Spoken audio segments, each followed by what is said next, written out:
Actress, activist, and nomad Lisa Ray has a brand new fragrance on the market, and it's more than just a whimsical whiff of jasmine.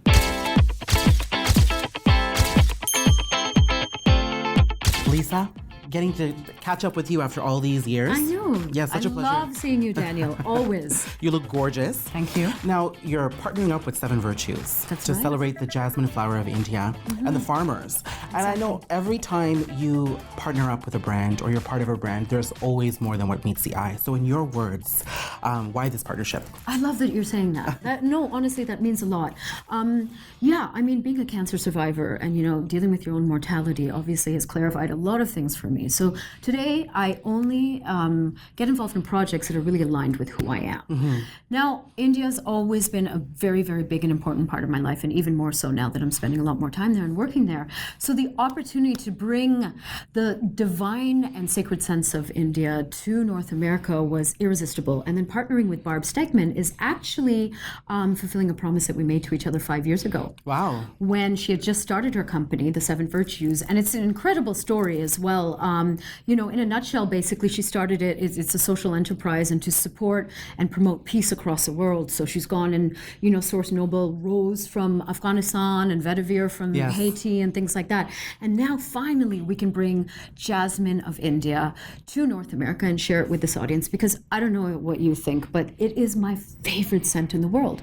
For me, there is no single flower that says India more than jasmine because, as you know, we string them together into gajras and, women put them in the hair, temples are adorned, and even loud honking traffic in the middle of Bombay in those taxis, they'll still have a string of gajra often in the afternoon. Yes. So for me, scent is very emotional. It evokes a lot of memories, but also I think it evokes desires and wishes. And we're supporting the jasmine flower, the jasmine farmers in India and changing communities. And what I love, and that Barb says a lot, is that we can be retail activists.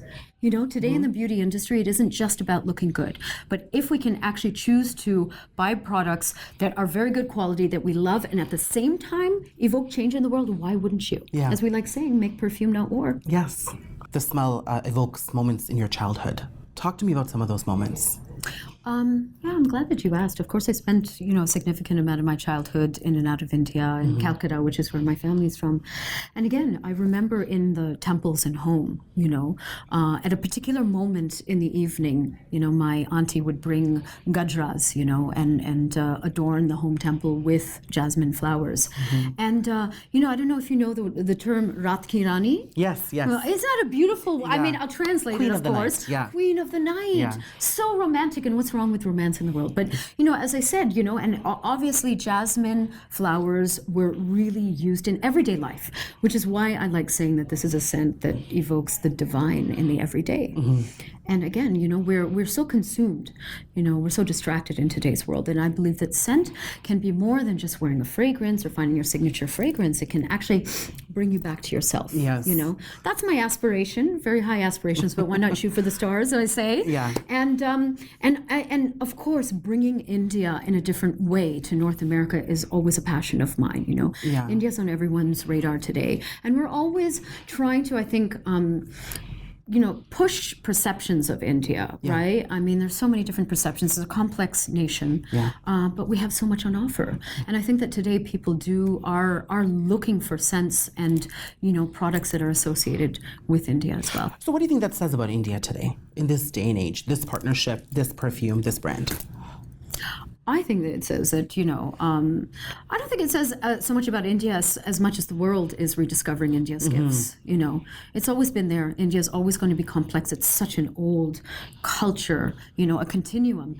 I think it's just that the world is waking up to what India is. I mean, of course, economically now, India has heft, and that's probably what makes a lot of the world pay attention. And why not? As I said, fashion, design, art, movies, everything in India is gaining traction. And I think we're doing a kick-ass job right now. So this is just another add-on. You talked about being a cancer survivor and facing your own mortality, and that you want to be a part of products and brands and do things that mean something to you. How do you think these partnerships help shape who you are as a woman? What do you rediscover about yourself as people rediscover India through this partnership? That's a good question. I mean, I wanted to highlight one other thing. You know, you sort of obviously started out with cancer survivor, and that one important aspect of this perfume is that it's paraben and phthalate free. Yes. Okay. Yes. So important, because I have learned that what you put on your skin is as important as what you put on your body. So that was a really important, and it's also, you know, cruelty free and vegan, right? So for all the vegetarians out there, yeah. And that is an essential part of who I am. That's what I practice in my everyday life. So why wouldn't I want to share that with others? I simply would not put myself with, you know, behind a product, especially one that. And look, this is a partnership. I'm not a hired ambassador or anything like this. This is something that we've co-created. Yes. And like I said, it's a dream that's come true. So it's authentic to you as well. It's very, very authentic to what I stand for. And so, yeah, as I said, I think I just all I'm rediscovering is my joy in life. Joy. Ring says joy. It's gorgeous. And you know, and I you know, on a broader level, I'm rediscovering that it actually pays to be authentic to yourself. You know, we aren't always taught that. Yeah. We're not always taught that by society, by our education system, or even maybe by our family systems. But believe me, today I'm living an even more vibrant life, living with an incurable disease than I did before, because I have really, really connected with myself, and you know, it's a non-compromising attitude in the sense that I value myself.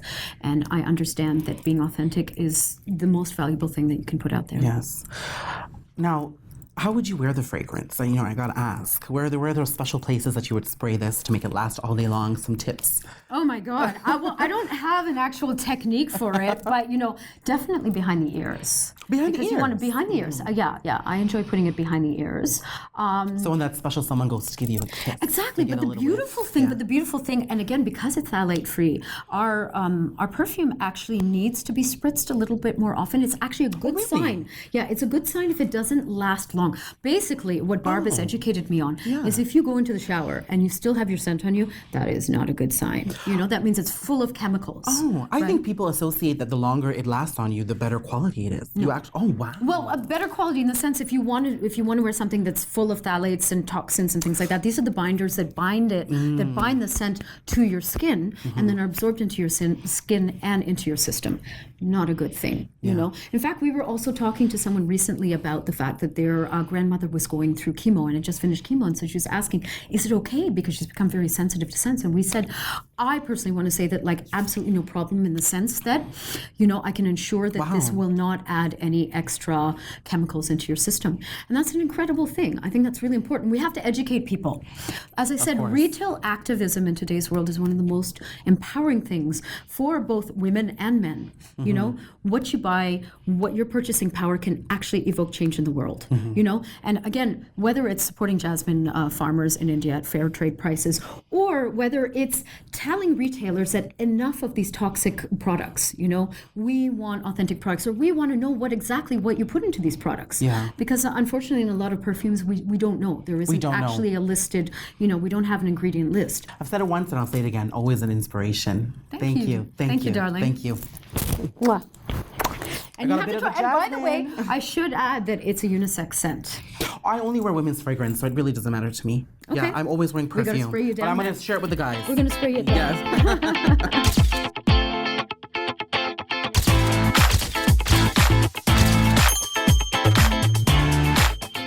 Hey everyone, thanks for watching this episode of Date with Daniel. Please like my video and subscribe to my channel to stay in the loop for more quick, quirky, fun, and insightful chats.